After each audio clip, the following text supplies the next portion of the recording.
Hey, welcome to my daily updates. I run a business that just did 500K in revenue last month, and the way I do it is I start every one of these videos with some YouTube comment Q&A. Then I build and strategize in public to show you guys what I'm doing for that 500K business before finally running you guys through my growth across YouTube, Instagram, and my products. And speaking of YouTube, this is my main channel over here. And then this is my daily updates channel. So as you guys could tell, the layout, if you guys are longtime watchers, is a little bit different from before. And the reason why is because I'm currently in a hotel in Los Angeles. It was a fun flight here that took basically my whole day yesterday. Unfortunate, but what are you going to do? We had some wildfires in Kelowna, which, interfered with the flight significantly more than I thought it would. But anyway, is what it is. So we're going to start by answering some questions, and then, I'm going to loop over to the building and strategizing in public part. And today's got to be about 15 minutes or so because I have a community call that I have to get to right after, and then I'm heading over to the school office. Anyway, Muhammad says, Nick, when you design a complex automated workflow in N8N that connects to multiple external apps and a middle node fails, how do you handle failure recovery? Do you rerun the entire workflow, or do you create a mechanism to retry just that node with a specific payload? And in such situations, what best practices do you follow to prevent system crashes and data loss? Yeah, what's interesting is N8N just does this for you by default, right? Like what you're doing is you're capturing executions that have been attempted that did not make it all the way. It's built into their picker. So I know you're trying to, really improve your automation skills, but I want you to know that the vast majority of, failure log, error recovery, failure logging and stuff like that is 100% just built in now. And it's one of the reasons why when people ask me questions like this in Maker School, I'm always just like, hey, dude, don't sweat it. Just get out there and sell the systems. Don't focus more on like learning the highly technical aspects of building N8N automations, because the reality is most of that work has now been done for you. There is no more fog of war on automations. You know what I mean? Like you're not actually going to be genuinely innovating a lot of the time, which is good because you don't want to be genuinely innovating. Genuinely innovating is extraordinarily difficult. And, you're trying to make a $5,000 to $10,000 a month business, probably. You're not trying to, start the second Uber just yet. You can do that later on, okay? Roger says, appreciate you answering my last few questions, Nick. Huge value. What tools you're using for general knowledge upkeep? Notes, Google Docs, second brains are productivity porn. Curious if you had a simple setup you use here. Yeah, knowledge upkeep is in just my writing and stuff like that. Well, I tend to try and publish as much of my long form articles as possible just in my blog directly. The reason why is because one, it's got me an incredible amount of goodwill, but two, if I know I'm going to be publishing one of these journal entries in public, I tend to make them better. And so it's almost like a incentive mechanism where I'm doing, as much work as humanly possible to both ensure that my thoughts are clear, presentable, and make sense. And then I'm also just incentivized. Yeah, I'm incentivized to do a good job. So for instance, this is the next leg of my content journey with me mapping out my total subscriber requirements in order to hit my goals. I don't think I'm going to hit the 1 mil, at least not at this rate, unless a miracle appears out of the sky, but I'm definitely going to make way more money, which is cool. So we're trading subscribers for money. Anywho, aside from that, just inside of Notes, there's this app called Standard Notes. I also used to use this app called Day One, I think it's called, on Mac, which is quite valuable. David says, why is bro just mass generating people in socks lying horizontally? Oh yeah, that was for my recent course all on Claude code for marketing. So that's pretty funny. Imagine just scrolling through or like watching a Nick Saraev video and in the corner there's just like a folder labeled socks. You'd be like, oh God, Nick. No, that was for my course where I was showing people how to generate ads. And so those were just simple ads of people in socks for some hypothetical sock brand called Cloud Socks. Can you give us some examples of problems you can guess a prospect might have that you can solve? You've also mentioned solving it for them beforehand and then upselling them. How can we do that? Also, do you only send Upwork proposals with looms or text sometimes too? So that question's really easy. Always looms or some sort of like high quality, super customized or personalized asset. I would not just do text only. I would do, Upwork with a loom, or I'd do Upwork with maybe a big Google Doc that's like an extraordinarily complex breakdown with like a personalized section that includes a part about you speaking to them. You can use AI to do a lot of that. I would include, some sort of asset, basically, that you could use to say, hey, I'm giving you this for free. That significantly improves reply rates on Upwork, and you can get somewhere to 50 to 60% reply rate. And that means 1 in every 2 people that view your thing are now like sending you a message, right? That's gigantic. Imagine if your view rate is like 30%, your reply rate's 50%. That means 1 in 6 people that you apply to will get back to you. That's really good. I mean, you do 10 apps a day. Basically, you get 2 responses a day. You get on 1 call a day as a result of that. You have 7 calls a week, 30 calls a month. How many of those do you need to close in order to make $10,000 a month? Really not that many. Can you give us some examples of problems you can guess a prospect might have that you can solve? Yeah, I got to be honest, the vast majority of prospects will have similar problems. The vast majority of prospects in similar niches will have similar problems. And so that actually makes it pretty easy once you've learned kind of a couple of what those problems are. What I mean by that is like there are a few very stereotyped problems. Let me just pull out my little notepad here. There are a few very stereotyped problems in, let's say, service businesses that I just assume people have. The first is I assume that they struggle with their reach. I assume they're not getting enough eyeballs on their brand. And then I'll say, hey, I can get you twice the number of people looking at your brand. All else held equal, you'll get twice the number of people booking meetings with your brand. How does that sound? They're like, oh my God, yeah, we've really been struggling with that. The next is acquiring or converting eyeballs into intent. So I'm like, hey, right now your guys' ads are performing at X, but I could make them perform at like 3X. But, obviously, like you would say yes to that because now you're spending 1/3 of the money on ads to achieve the same result, or you're getting 3 times the results spending the same amount of money on ads. The next is your conversion. It's like, okay, cool. So like, what is your sales process like? What is your proposal process like? Well, guess what? The vast majority of people will just not optimize their conversion process. Like actually jumping on calls with people. They don't have like the same sales script that they're following or the same sales skeleton. They don't have like defined follow-up methods and stuff like that. And then a lot of people also struggle with expansion, which is, how do I maximize my LTV? So it's like, what's your LTV? It's like, oh, it's $5,000. And it's like, okay, what's your average order value? It's like, well, it's $5,000. And I'm like, wait a second. So on average, you're only working with a client once. It's like, dude, the vast majority of the money is in repeat orders from a client. If your average order value is $5K, aka they order $5,000 worth of products once, and then your lifetime value is also $5K, well, that's 1X. What if we made that 1.25X? Okay. Now your LTV is 6,250, right? By doing this, we've just increased your entire business by 25%. Like, let's do that. So anyway, hopefully that makes sense. I just assume, and then I pitch something, and then they really like it. I mean, I'll ask them questions, obviously. Thanks, my brother. Much appreciated. Nick, you're a smart guy. I have a question for you because I enjoy watching you and Jack equally. Well, thank you. It's like having 2 children and loving them both equally. We both know that you actually have a favorite, but you would never say that. I have my own company that I want to learn how to do web development for, as well as high-level marketing automation. Assuming that you and Jack may have some overlap in your paid communities because you guys work together. So my focus is web dev and marketing systems for my existing company, which has nothing to do with tech. Who should I pick? You or Jack? I'm not trying to start a fight. Got to shoot you an email, so tell you in a non-public format what I do for a living, what my goals are, and for you to make a determination. Yeah, sure, you can send me over an email, no problem at all. Yeah, let's do that. Yeah, I understand the idea of people stealing your inside industry knowledge. I do understand that. But yeah, Mike, go for it. Go for it. Yeah, just send me over an email, man. And you can find my email on my channel. So take a look at that. Just like say, hey, it's Mike from the Daily Updates or something like that, so I can remember who you are. What is your full thought process when it comes to spinning up a product like Clairvo? Can you give a brief overview? But I think it'd be cooler to see from the start, researching what to build or identifying a problem to build or a solution to, looking into if it is feasible or not, how you talk with Claude to get an idea to start building it, where to find secret sauce, aka Clairvo's pickup rates and the call monitoring. Not saying tell us how you found that, but if you were to approach a different product, there's a lot of value there. Yeah, for those of you guys that don't know, Clairvo is my SaaS product. Co-founded it with a friend of mine, George, who I just used to work out with in Calgary. I miss that guy. He said he might be moving to Kelowna, and if that happens, then that would be hilarious. I also got a Clairvo hat somewhere here, which I've tried to make myself wear on every one of my videos, and I keep forgetting. So that's a good reminder. Yeah, so Drew's question is like, how do you come up with that?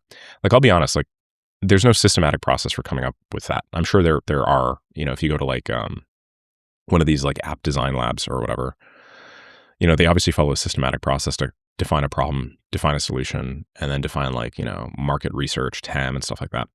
The reality is I have always operated the exact opposite way.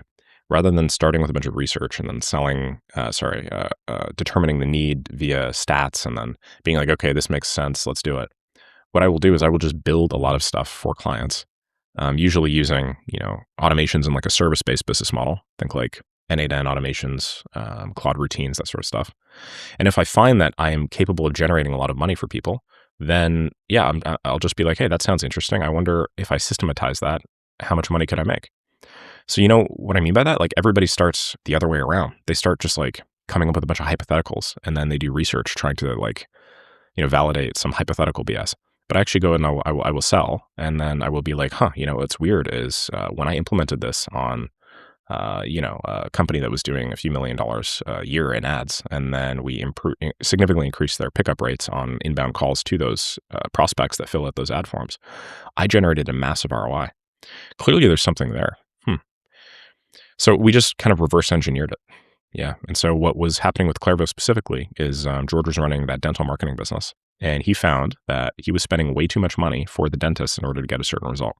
So he started implementing a couple of high-level procedures and forcing the receptionists, secretaries, and the call centers that he was working with that call back, ad form fill, and booking requests from people that want to like book consults with dentists.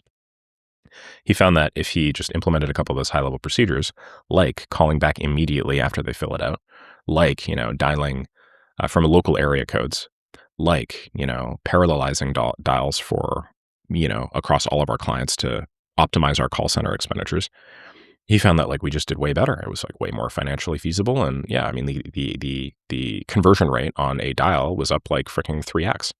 And he was just like, okay, great. Like this makes a lot of sense. And I mean, it mirrored what I was seeing. And I was like, why don't we just give this a try? So yeah, man, no real systematic process there aside from being like, holy shit, we could charge a lot of money if we deliver a lot of value. How much value are we delivering with this thing? A lot. How much value are we delivering with that thing? A little. Okay, let's do this thing and not that thing. And see where we land. And, I'm not going to lie, it's growing a little bit slower than I would like. I thought we would have been at least $2 million a year right now, but basically the income jump was more like this. It was like nothing, boom, $1 million a year-ish. And like now we're slowly starting to get a new business model where, we actually have people do some of the sales for us through like affiliates and stuff like that. And I think that's going okay. But yeah, all we really need is we just need like one other big client to take us, I think, to, $2 to $3 million a year. And I think when we can do that, the potential upside is insane. I mean, think about how much money you could sell a SaaS company like that before. It's stupid. Like a lot of these are going to sell at like absolutely absurd multiples, especially right now. I think with like data and calls being the current moat, like models can't do calls very well, especially real-time outbound calls. So who knows, man? You just try a bunch of stuff. Hey, Nick, do we need to create a limited company before invoicing? It depends on where you live. In my case, no, not really. What would you say is the best thing to do on your worst day? You're low on energy. You got 2 hours to actually do something. My guess is outreach. Yeah, definitely.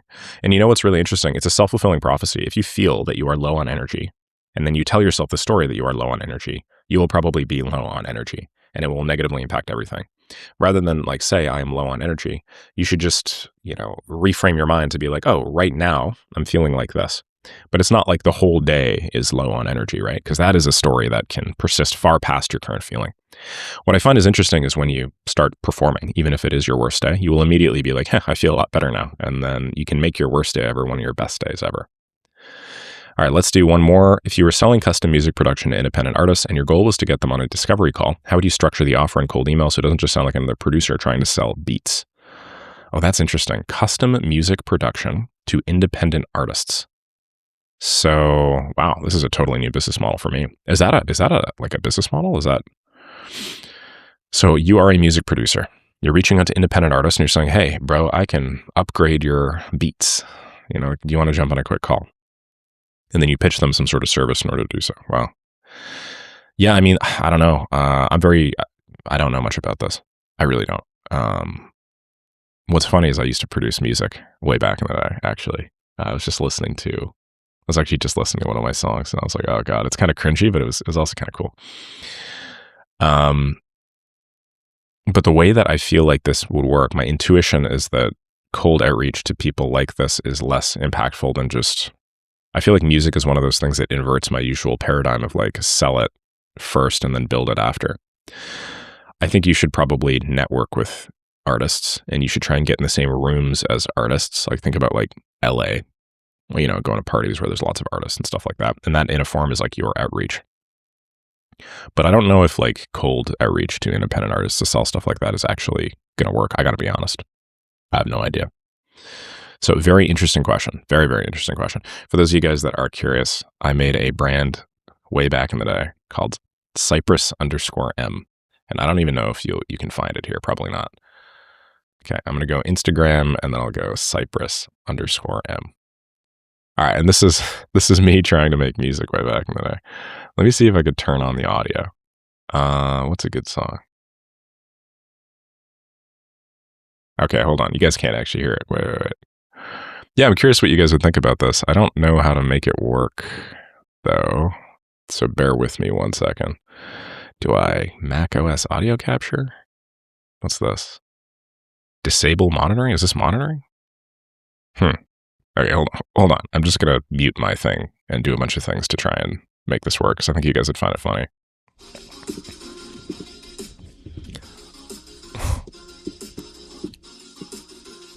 Oh God, it's bad.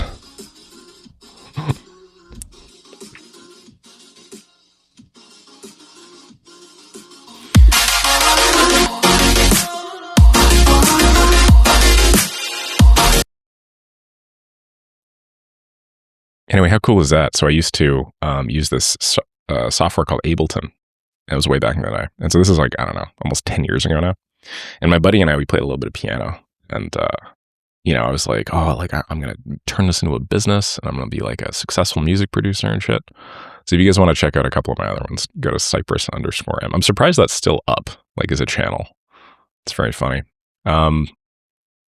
Anywho, I feel like every time I get on a daily update and I see like a random question like that, I'm like, oh yeah, I used to do that. And people are like, what the hell? You used to do this? Insert stupid thing here. Like I used to do downhill longboarding way back in the day when I was a kid. That was like pretty stupid of me, honestly. I almost got killed like 400 times. But yeah, and then I had a bunch of people reaching out to me being like, dude, I used to do downhill longboarding. It's crazy.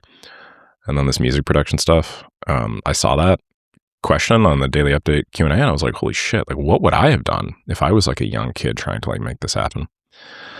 Anywho, yeah, I only did that for a few months and obviously it didn't work. But imagine if like all those crazy things you start at like 18 or 19 you stick with.